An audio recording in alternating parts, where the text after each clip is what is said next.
Köynekli oldu. Sopun. Hoş geldiniz. Kırjuyma.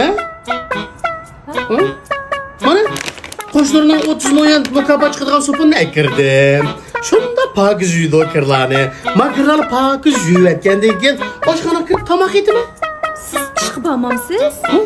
Buni ishlayapman ku mana. Bugundan e'tiboran uyning hamma ishini men qilaman. Sen qo'lga chiqib pul topsan.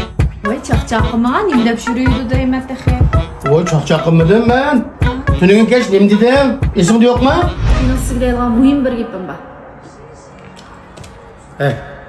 İşten yeri biçip kelgan chog'da turib beshimni og'ritmag'ini.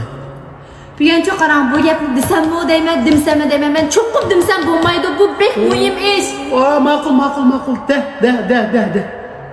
Men bek charchab ketdim qarang. Men kunda men uyda qirqat tushsam bo'lmagan, uyni tozalasam bo'lmagan, tomg'atmasam bo'lmagan, butun uyning ishlarini o'tishdan men chiqsam bo'lmagan, kunda mush ishlarni qilayotgan.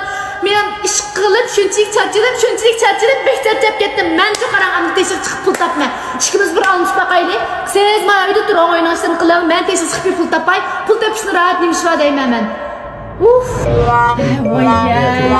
Voyjon. Voy, uni men shu qarangma bek charchab erib ketgan ochig'imni bilan deb qo'ygan gap u. Hay, unda deyinim ulan men ishdan istifa berib bo'ldim degan beri. Endi buningdan keyin tomoq yedimi? Qirqat yuyma, sen taloq chiqib xizmat qilsa, pul topsa. Mana bu deykanninki to'xtami? 400 ming qo'y deykan.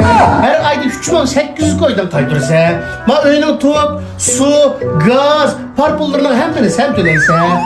Yemek içmekten hamle sen alsa. Aras, abi bir şahıda göç bakan maptı, say bakan maptı. Hemen ekirip koy ha. Ben joy. Mahkar tıklamam ben sos. Mahlarını eydek.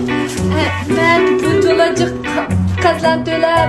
Sizden bu çolacık derslerden kullanmayı. Kafam verana kılım. Kafama işte tıklamam derken bozduruyor. Ben bir çıkıp gidik gidip. Nasıl taşlap duruyor suyu taşlar. Korktun mu? Ha? Ya anne. Şu var o kara. Çakçak pakçak kınmayınız Cuma. He? Cuma.